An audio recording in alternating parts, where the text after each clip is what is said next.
all different Oh, wait, parties. Saeed, go ahead. Thank you. Actually, in response to Olivia on the deal, the Israeli press, Yedioth, Aharonot, and the Times of Israel both reported that the United States is willing to let Israel start whatever military operations after phase 1 of a ceasefire.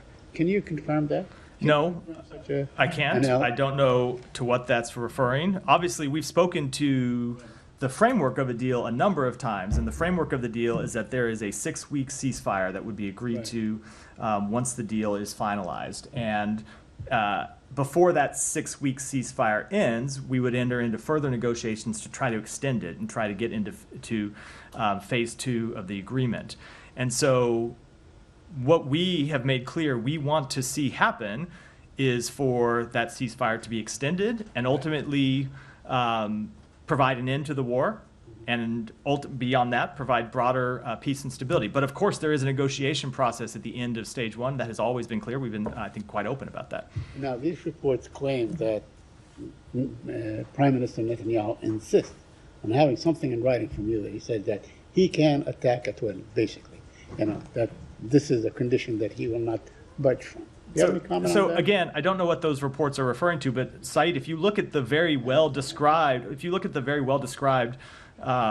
architecture of the agreement, there is a negotiation process at the end of phase 1 that you have to go through and you have to reach to get to phase 2. I think that's been quite clear, and it will require, as has been true for getting to just getting to where we have before. Of course, that'll be a negotiation, and Israel will want to make sure that its interests are protected in that negotiation.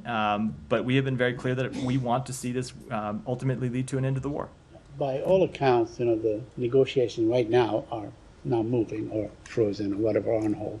But Hamas said that, or Sinwar said that they want to go ahead with the ceasefire talks. Does that change in any way the pace of what's going on? So I am not going to get into an underlying discussion about the negotiations themselves, other than to say that certainly we want to see them finalized.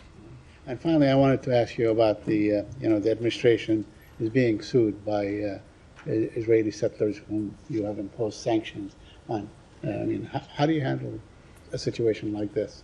And especially, this morning, Mr. Netanyahu told the settlers that he is going to do everything possible to reverse those sanctions. In fact, he promised them that he will do that. So on our underlying policy, we've been quite clear about that policy and the reason for it. But when it comes to the litigation itself, I have to, of course, defer to the Department of Justice to speak to it. That is not going to, let's say, to sway the decision one way or the other. The fact that there may be some legal ramifications this to be clear, I'm not in any way going to comment on litigation because, as I've said before, when I was at the Justice Department, I didn't like it when people at the State Department podium commented on it. So I'm going to try to respect that equity.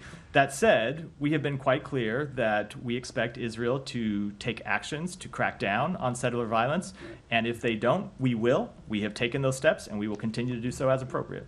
Just to clarify, I'm asking policy question, not that. Yeah. Well, that's why. Hold on. That's why I answered on the policy grounds without speaking to the legal case. Thank you.